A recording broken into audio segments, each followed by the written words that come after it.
بسم اللہ الرحمن الرحیم نحمد و نصلی علی رسولہ الکریم اما بعد۔ اسلامی عقائد کے متعلق گفتگو چل رہی ہے اور اس کے اندر علامات قیامت کے متعلق کئی ہفتوں سے بات چل رہی ہے۔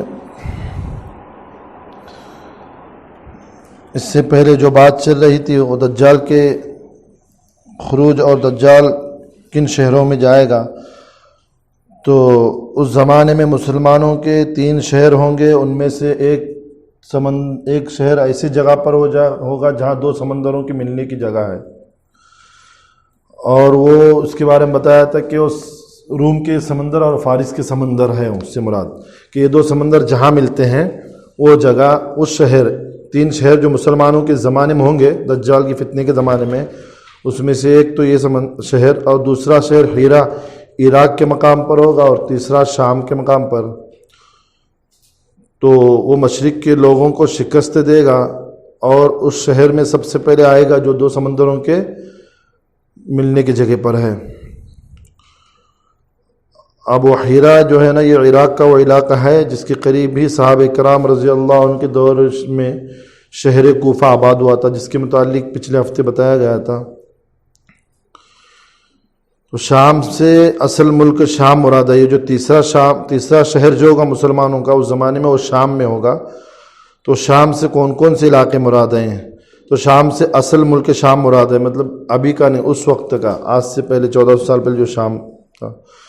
تو وہ کتنا تھا؟ وہ لمبائی میں دریائے فرات سے، یہ دریائے فرات عراق میں ہے، دریائے فرات سے العریش تک جہاں سے مصر شروع ہوتا ہے، اور چوڑائی میں جزیرہ نما عرب سے بحر روم تک پھیلا ہوا تھا۔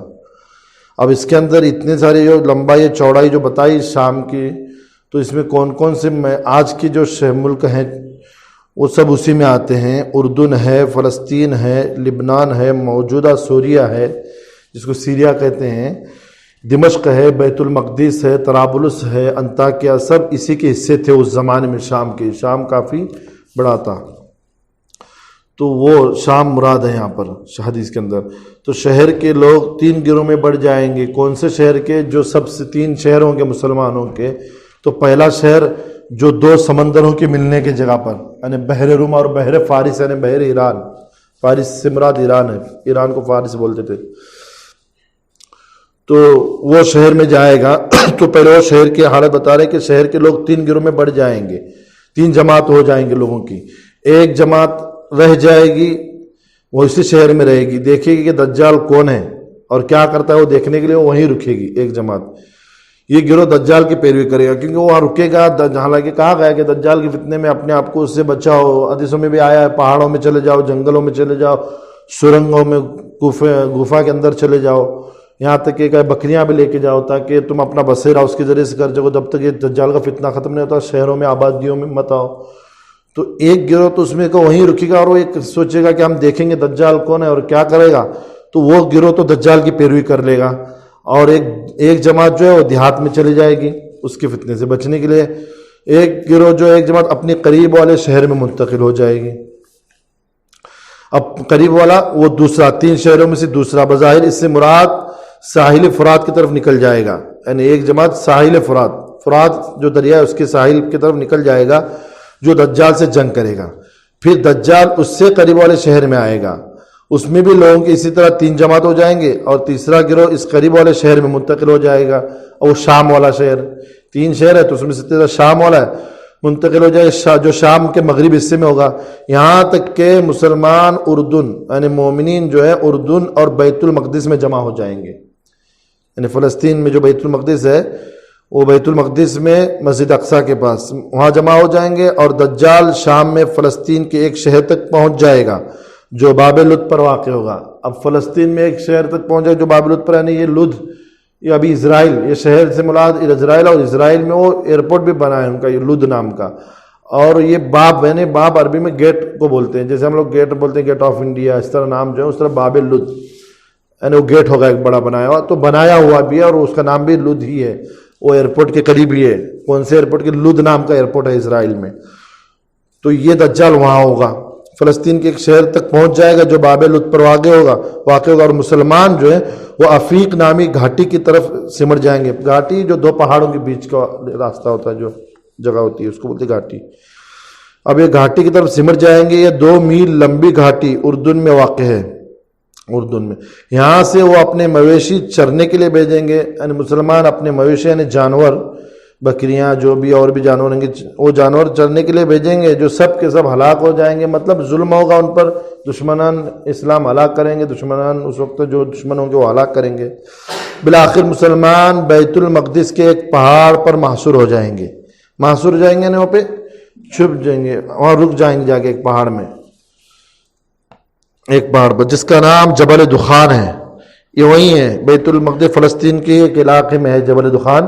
اور دجال پہاڑ کے دامن پر پڑاؤ ڈال کر، جس پہاڑ میں مسلمان اپنا حصار کر لیں گے، اپنے آپ کو رکیں گے، وہاں پہ رکائیں گے، تو اسی پہاڑ کا محاصرہ کرے گا دجال اپنی فوج کے ساتھ. دجال پہاڑ کے دامن میں، یعنی یہ جو پہاڑ ہوتا ہے تو دامن اس کے بازو والے حصے کو بولتے ہیں پہاڑ کے دامن کو. تو دامن میں کیا کرے گا؟ وہ محاصرہ کرے گا، مسلمانوں کی جماعت کا محاصرہ کر لے گا. یہ محاصرہ سخت ہوگا، اندر مسلمان ہوں گے، نہ آ سکیں گے، کہیں جا سکیں گے، یہ پورا اس کا گھیراؤ کر لے گا. تو یہ سخت محاصرہ ہوگا جس کے باعث مسلمان سخت مصیبت، مشقت، فقر و فاقہ کی حالت ہوگی. کوئی جا نہیں سکتا، کوئی آ نہیں سکتا، پانی کھانے پینے کی قلت پریشانی. تو یہ مسلمان سخت مشقت اور فقر و فاقہ میں مبتلا ہو جائیں گے. حتیٰ کہ بعض لوگ اپنی کمان کی تانت جلا کر کھائیں گے. تانت کور جو ہوتا ہے نا کمان کا، وہ کمان کا جو ہوتا ہے وہ بھی چمڑے کا ہوتا ہے، وہ جو ہوتا ہے اور وہ چمڑے کا ہونے وہ اتنی سخت ہوں گے فقر و فاقہ میں، بھوک میں، کہ وہ چمڑے کے وہ اپنی جو جنگ لڑنے کے لیے ہو گیا ہتھیار وہی کھائیں گے. وہ مسلمان حالت خراب ہو جائے گی، بھوک کے مارے کیا کریں گے. یہ حدیث میں آیا ہے کہ اپنی کمان کی تانت جلا کر کھائیں گے. جلائیں گے، اس کو چمڑا رہے گا تو اس کو جلا کر کھائیں گے. دجال آخری بار اردن کے علاقے میں عفیق نامی گھاٹی پر نمودار ہوگا. آخری بار نمودار ہونا یعنی ظاہر ہونا، دکھنا، اس کو بولتے ہیں نمودار ہونا.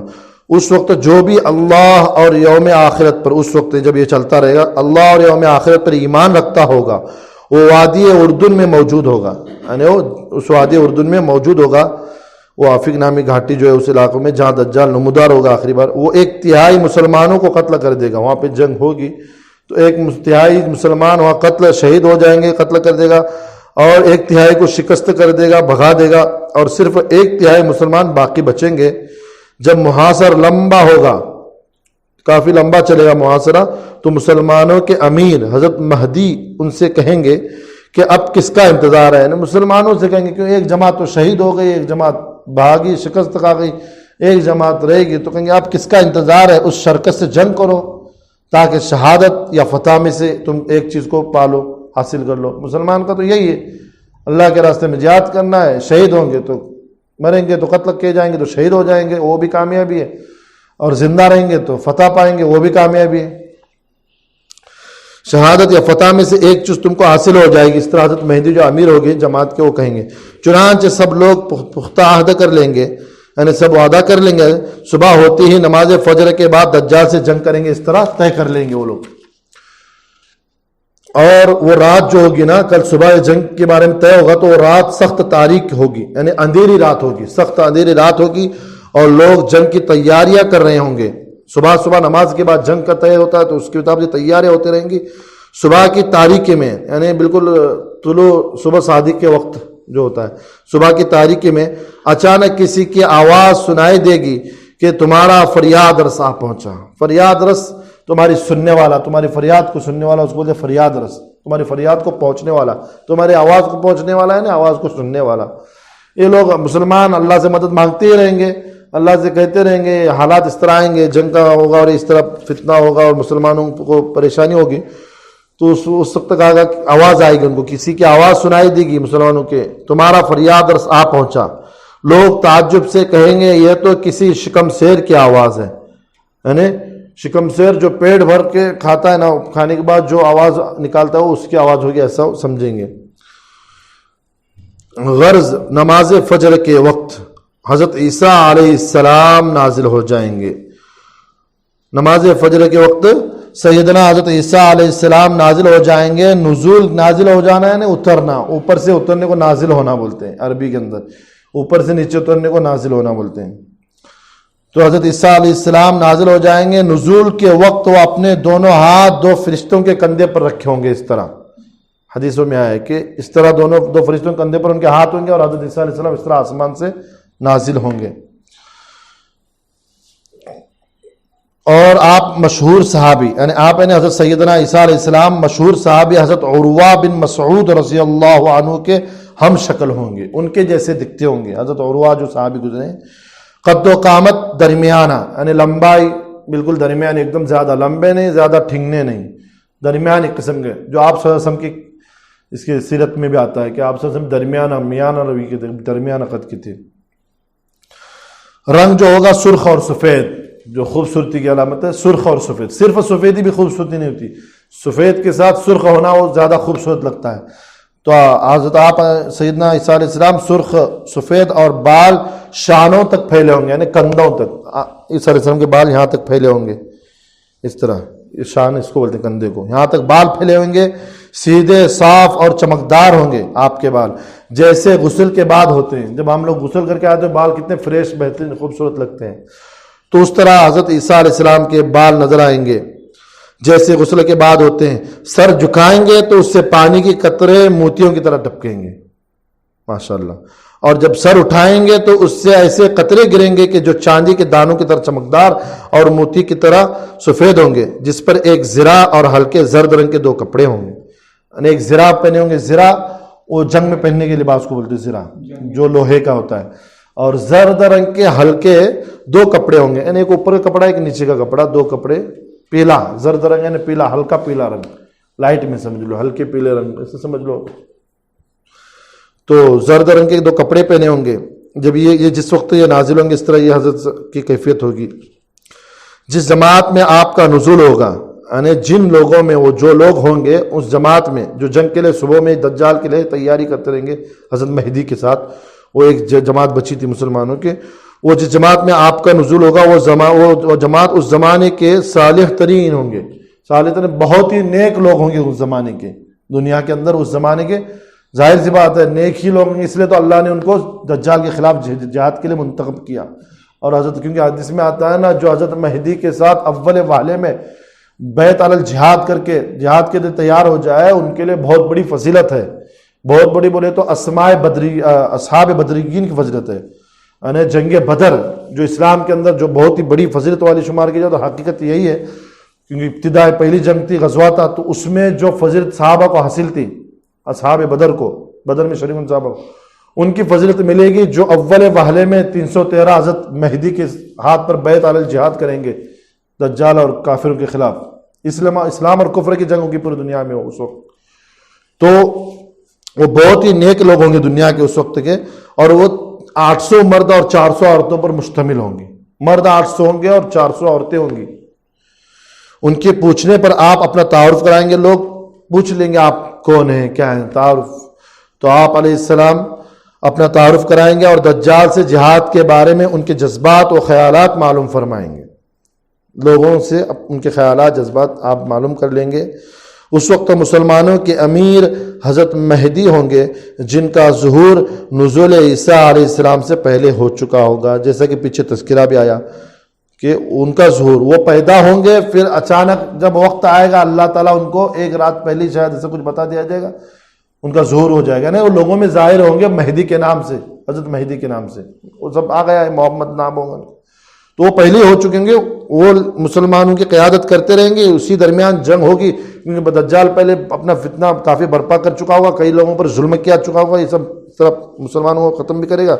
تو ایک جو جماعت بچے گی اس میں تیاری وہ لوگ کر لیں گے کہ بس جو ہوگا ہوگا, دیکھا جائے گا اب صبح میں, یا تو شہید یا تو فتح. اس تیاری کے ساتھ تیاری صبح ہوتی رہیں گے, اور حضرت عیسیٰ علیہ السلام اس جماعت کے اندر آ کر نازل ہو جائیں گے. آئندہ ہفتے پڑھیں گے انشاءاللہ یہاں سے آگے. اللہ ہم کو